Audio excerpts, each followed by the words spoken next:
한동훈 전 국민의힘 비상대책위원장은 검사 재직 시절 조선 제1검으로 불렸다. 사건 수사를 할 때 대개의 검사들은 첫 번째 피의자 소환 조사에서는 서서히 뜸을 들이면서 반응을 살피다가 두 번째나 세 번째 조사에서 본론으로 들어가지만 검사 한동훈은 소환 첫날부터 바로 핵심으로 들어갔다. 피의자가 예기치 못한 상황에서 곧바로 핵심을 찔러 꼼짝 못하게 하는 것이 검사 한동훈의 특기였다. 이러한 조선 제1검 한동훈의 장기는 그가 정치인으로 변신한 이후에도 그대로 발휘되고 있는데 4.10 총선 과정에서 그가 꺼낸 2조 심판론도 그 일환으로 볼 수 있는 전략 전술이었다. 한동훈 위원장이 전면에 내세운 2조 심판론 덕분에 국민의힘은 막판에 보수를 결집할 수 있었고 그 덕분에 개헌 저지선을 확보할 수 있었다. 사퇴한 지 2달을 맞는 6월 11일 복귀 시점이 임박한 가운데 또 한 번 그의 장기가 발휘되고 있는데 한동훈은 이화영 전 경기부지사가 대북 송금 사건 1심에서 9년 6개월의 실형을 선고받자 곧바로 이재명의 사법 리스크를 전면에 부각시키면서 그를 향해 정면으로 칼을 겨누었다. 조선 제1검 출신 한동훈 위원장은 이재명 민주당 대표의 급소를 겨냥했다. 이화영 전 경기부지사의 1심 판결이 나온 직후부터 한동훈은 사흘 연속 이재명을 향해 검을 휘둘렀다. 토요일인 6월 8일 첫 번째로 올린 글은 일종의 문제 제기라 볼 수 있는 서론이었다. 그래서 한동훈은 헌법 제84조를 들이대면서 이재명의 사법 리스크를 전면에 부각시켰다. 자기 범죄로 재판받던 형사 피고인이 대통령이 된 경우 그 형사재판이 중단되는 걸까요? 어떤 학자들은 재판은 중단되지 않는다고 하고 어떤 학자들은 중단된다고 합니다.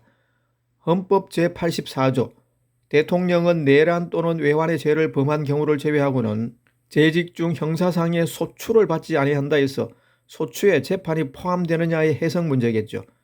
지금까지는 현실 세계와 거리가 먼 학술적 논의일 뿐이었지만 거대 야당에서 어떻게든 재판을 지연시켜 형사 피고인을 대통령 만들어 보려고 하는 초현실적인 상황에서는 중요한 국가적 이슈가 될 거라 생각합니다. 어제 대북 송금 형사재판에서 유죄 판결이 선고되었습니다. 라면서 이재명의 급소를 겨냥했다. 조선 제1검 한동훈은 페이스북에 올린 두 번째 글에서 이재명의 급소를 다시 한번 겨냥했다. 첫 번째 글에서 문제 제기를 한 후 두 번째 글에서는 본론으로 들어간 것. 그는 어제 제가 올린 글에 대해 제 생각을 묻는 분들이 계시네요. 저는 이미 진행 중인 형사재판은 형사 피고인이 대통령이 된다고 해서 중단되지 않는다고 봅니다. 헌법은 탄핵소추와 탄핵심판을 따로 규정하고 있고 대법원도 형사소추와 형사소송을 용어상 구분해서 쓰고 있으므로 헌법 제84조에서 말하는 소추란 소송의 제기만을 의미하는 것이라고 보기 때문입니다.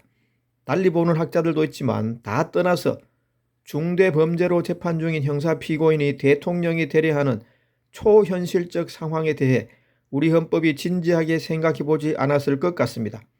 학계에서 심각한 논쟁 주제조차 안 됐던 이유이기도 하죠. 한 가지 더, 형사 피고인이 대통령이 된 다음에 실형도 아니고 집행유예만 확정되어도 대통령직이 상실됩니다. 선거 범죄일 필요도 없습니다. 선거 다시 해야 하는 거죠. 그제 대북 송금 범죄 등으로 전 경기부지사에게 선고된 형량은 9년 6개월 실형이었습니다. 하면서 이재명을 직격했다. 조선 제1검 한동훈이 페이스북에 올린 세 번째 글은 일종의 결론이다. 이재명이 개헌, 탄핵과 같은 온갖 수를 다 동원해도 결국 법의 심판을 면치 못할 것이며 대통령 이재명은 없을 것이라는 선언이었다.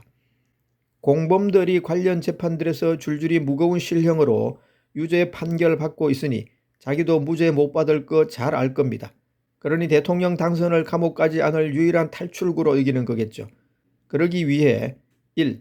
재판을 질질 끌어 선거 이후로 재판 확정을 미루거나 2. 발상을 바꾸어 임기 단축 개헌이나 탄핵으로 선거를 재판 확정보다 앞당기려 할 거라 생각합니다. 그런 희대의 무리수를 써야만 출마 자격이 생기니까요. 제가 어제 드린 말씀은 그렇게 어거지로 출마해서 대통령 되어도 헌법 제84조 해석상 그 재판들은 진행되니 거기서 집행유예 이상만 확정되면 선거 다시 해야 한다는 겁니다. 그 혼돈으로 인한 피해는 이 나라와 국민들께 돌아가는 거고요.